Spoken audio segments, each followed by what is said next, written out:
பொன்னியின் செல்வன் மூன்றாம் பாகம் கொலைவாள். அத்தியாயம் 32. பிரம்மாவின் தலை. வந்தியத்தேவன் குழந்தை சோதிடரின் வீட்டிற்குள் இரண்டாம் முறையாக பிரவேசித்த போது அவனுடைய உள்ளத்தில் ஓர் அதிசயமான இன்ப உணர்ச்சி உண்டாயிற்று. அந்தச் சிறிய வீட்டுக்குள்ளேதான் முதலாக அவன் இளைய பிராட்டி குந்தவையைப் பார்த்தான். அவளுடைய செந்தாமரை வதனத்தையும் வியப்பினால் விரிந்த கரிய பெரிய கண்களையும் பார்த்து திகைத்து நின்றான். அவளுடைய தேனினுமினிய தேங்குரல் அவன் செவியில் விழுந்ததும் அங்கேதான். இந்த நினைவுகள் எல்லாம் அலைமோதிக்கொண்டு அவன் உள்ளத்தில் பொங்கி வந்தன. அவற்றினால் அவன் செவிகள் இனித்தன, உள்ளம் இனித்தது, உடல் முழுவதுமே இனித்து சிலிர்த்தது. சோதிடர் அப்போதுதான் மாலை வேளை பூஜைக்கு ஆயத்தம் செய்து கொண்டிருந்தார். இவனை பார்த்ததும், "வா அப்பனே, வா. வாணர்குலத்து வல்லத்தரையன்தானே?" என்றார். "ஆம் சோதிடரே. உம் ஜோசியம் முன் பின்னாக இருந்தாலும் உம்முடைய ஞாபக சக்தி பிரமாதம்" என்றான் வந்தியத்தேவன். "தம்பி, சோதிட சாஸ்திரம் பயில்வதற்கு ஞாபக சக்தி மிக அவசியம்.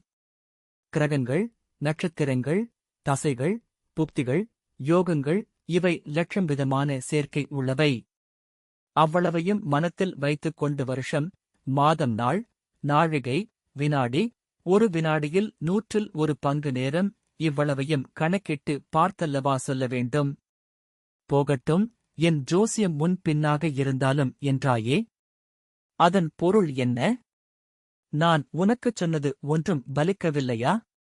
அதையும் உங்கள் ஜோசியத்திலேயே கண்டுபிடித்துக் கொள்ள வழியில்லையா? உண்டு, உண்டு. ஜோசியத்தினாலும் கண்டுபிடிக்கலாம், ஊகத்தினாலும் கண்டுபிடிக்கலாம். உனக்கு நான் கூறியவை பலித்துத்தான் இருக்க வேண்டும். இல்லாவிடில் நீ திரும்பவும் இந்த குடிசைக்குள் வருவாயா? ஆமாம், ஆமாம். உம்முடைய சோதிடம் பலிக்கத்தான் செய்தது. அப்படிச் சொல்லு. எந்த விதத்தில் பலித்தது, அப்பனே? நீர் எனக்குச் சொன்னது அப்படியே பலித்தது. நீ போகிற காரியம் நடந்தால் நடக்கும், நடக்காவிட்டால் நடக்காது என்றீர். அந்தப்படியே நடந்தது. நடந்தது என்று நான் சொல்வது கூட பிசகு. என்னைக் கண்டவுடனேயே ஓட்டம் பிடித்து ஓடிற்று. தம்பி, நீ பெரிய வேடிக்கைக்காரனாயிருக்கிறாய். உண்மையான வார்த்தை, நான் வேடிக்கைக்காரன்தான்.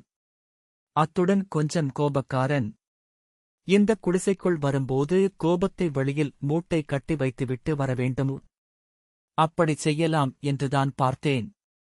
ஆனால் உம்முடைய சீடனை வீட்டு வாசலில் காணவில்லை. கோப மூட்டையை திண்ணையில் வைத்தால் யாராவது அடித்துக் கொண்டு போய்விட்டால் என்ன செய்கிறது என்று உள்ளே கொண்டு வந்துவிட்டேன். உம்முடைய சீடன் எங்கே சோதிடரே? போன தடவை அவன் என்னை வாசலில் தடுத்து நிறுத்தப் பார்த்தது அப்படியே என் நினைவில் இருக்கிறது. இன்றைக்கு ஐப்பசி அமாவாசை அல்லவா? அதற்காக அவன் கொள்ளிடக்கரைக்குப் போயிருப்பான். அமாவாசைக்கும் கொள்ளிடக்கரைக்கும் என்ன சம்பந்தம்? கொள்ளிடக்கரையில் காலாமுகர்களின் மகா சங்கம் இன்று நடைபெறுகிறது. என் சீடன் காலாமுகத்தைச் சேர்ந்தவன். சோதிடரே, நான் சைவ மதத்தையே விட்டுவிடலாம் என்று யோசித்துக் கொண்டிருக்கிறேன்.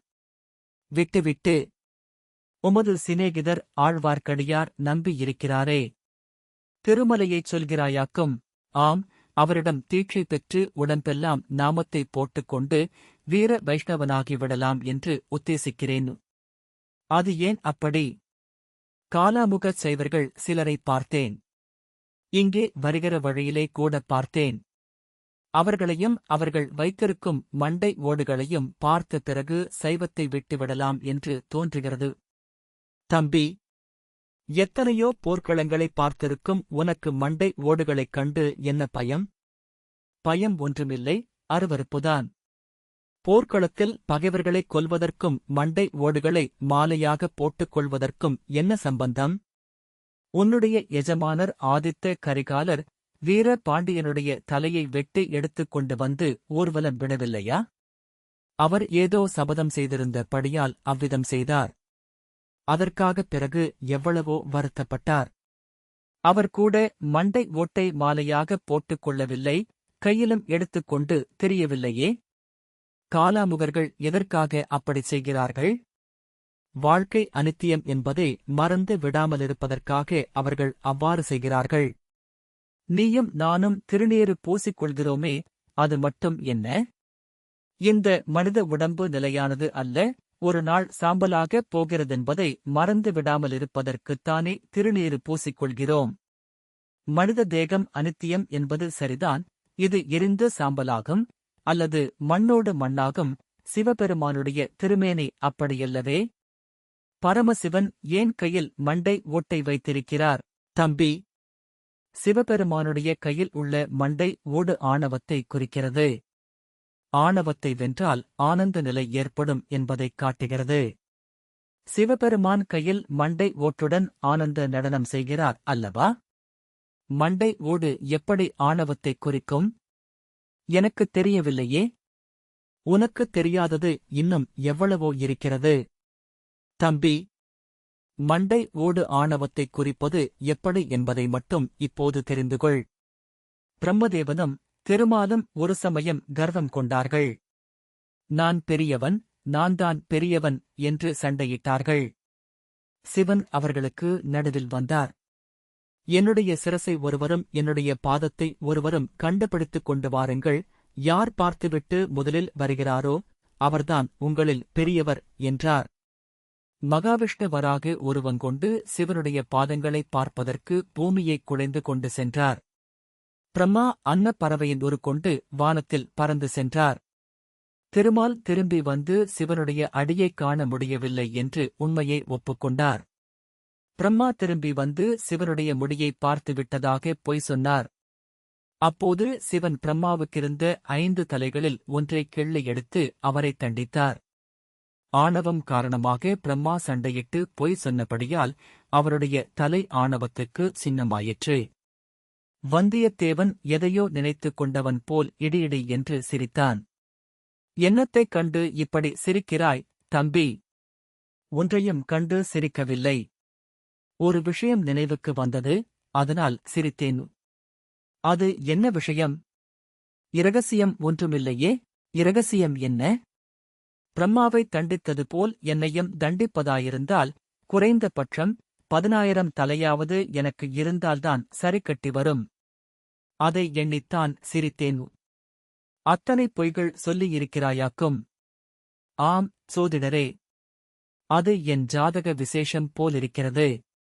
பொன்னியின் செல்வரை சந்தித்த பிறகு உண்மையே சொல்வதென்று தீர்மானித்திருந்தேன். ஒரு தடவை ஒரு முக்கியமான உண்மையையும் சொன்னேன். அதைக் கேட்டவர்கள் நகைத்தார்கள், ஒருவரும் நம்பவில்லை. ஆம் தம்பி, காலம் அப்படி கெட்டுப் போய்விட்டது. இந்த நாளில் பொய்யையே ஜனங்கள் நம்புவதில்லை, உண்மையை எப்படி நம்பப் போகிறார்கள்? உம்முடைய ஜோதிடத்தின் கதையும் அப்படித்தானாக்கும். சோதிடரே, இளவரசர் அருள்மொழிவர்மரை பற்றி நீர் கூறியது நினைவிருக்கிறதா? வானத்திலே வடதிசை அடிவாரத்தில் நிலைத்து நின்று ஒளிரும் துருவ நட்சத்திரம் போன்றவர் பொன்னியின் செல்வர் என்று நீர் சொல்லவில்லையா? சொன்னேன். அதனால் என்ன? அவரைப் பற்றிய செய்தியை நீர் கேள்விப்படவில்லையா? கேள்விப்படாமல் எப்படி இருக்க முடியும்? நாடு நகரமெல்லாம் அதே பேச்சாகத்தானே இருக்கிறது. துருவ நட்சத்திரம் கடலில் மூழ்கிவிட்டதென்று நீர் கேள்விப்பட்டதுண்டா? துருவ நட்சத்திரம் கடலில் மூழ்காது.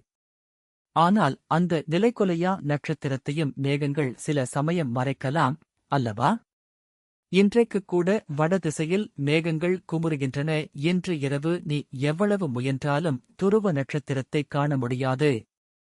அதனால் அந்த நட்சத்திரம் இல்லாமற் போய்விடுமா? அப்படியா சொல்கிறீர்? பொன்னியின் செல்வரைப் பற்றிய உண்மையான செய்தி ஏதாவது உமக்குத் தெரியுமா? எனக்கு எப்படித் தெரியும்? நீதான் அவருடன் கடைசியாக கடலில் குதித்தாய் என்று பேச்சாயிருக்கிறது. தெரிந்திருந்தால் உனக்கு அல்லவா தெரிந்திருக்க வேண்டும். உன்னைக் கேட்கலாம் என்று எண்ணியிருந்தேன். வந்தியத்தேவன் பேச்சை மாற்ற விரும்பி, சோதிடரே, வால் நட்சத்திரம் எப்படி இருக்கிறது என்று வினவினான். மிக மிக நீளமாக பின்னிரவு நேரங்களில் தெரிகிறது. இனிமேல் நீளம் குறைய வேண்டியதுதான். தூமகேதுவினால் விபத்து ஏதேனும் ஏற்படுவதாயிருந்தால் அதிசீக்கிரத்தில் அது ஏற்பட்டாக வேண்டும். கடவுளே, இராஜகுலத்தில் யாருக்கு என்ன நேரிடுமோ என்னமோ என்றார் சோதிடர். வந்தியத்தேவனுடைய உள்ளம் அதிவேகமாக அங்குமிங்கும் பாய்ந்தது. தஞ்சையில் பாரிச வாயு பீடித்து படுத்த படுக்கையாயிருக்கும் சுந்தர சோழரும், நாகைப்பட்டினத்தில் நடுக்குசுரம் வந்து கிடக்கும் பொன்னியின் செல்வரும், கடம்பூர் மாளிகையில் நந்தினியை சந்திக்கப் போகும் ஆதித்த கரிகாலரும், இராஜ்யத்துக்கு ஆசைப்பட்டு மக்களின் கோபத்துக்கு பாத்திரமாகியிருக்கும் மதுராந்தகரும், கையில் கொலை வாளை வைத்துக் கொண்டு கொஞ்சும் நந்தினியும் அவனுடைய உள்ளத்தில் வரிசையாக பவனி வந்தார்கள். அதெல்லாம் போகட்டும் சோதிடரே. இராஜ குலத்தாரின் விஷயம் நமக்கு என்னத்திற்கு? நான் இப்போது மேற்கொண்டு போகும் காரியம் எப்படி முடியும், சொல்லுங்கள். முன்னே உனக்குச் சொன்னதைத்தான் இப்போதும் சொல்ல வேண்டியிருக்கிறது அப்பனே. எத்தனையோ விபத்துக்கள் உனக்கு வரும், அவற்றையெல்லாம் வெற்றி கொள்வதற்கு எதிர்பாராத உதவி கிடைக்கும் என்றார் சோதிடர். இப்போது வாசலில் வந்து கொண்டிருப்பது விபத்தா, உதவியா என்று வந்தியத்தேவன் எண்ணமிட்டான். ஏனெனில் அச்சமயம் வாசலில் ஆடவர்களின் குரல்களுடன் பெண்களின் குரல்களும் கேட்டன. இருவரும் வாசற்புறத்தை நோக்கினார்கள். மறுநிமிடம் வானதி தேவியும் அவளுடைய பாங்கியும் உள்ளே வந்தார்கள். வந்தியத்தேவன் எழுந்து நின்று மரியாதையுடன், தேவி, மன்னிக்க வேண்டும். தாங்கள் இங்கே வரப்போகிறீர்கள் என்று தெரிந்திருந்தால் நான் வந்திருக்க மாட்டேன் என்றான்.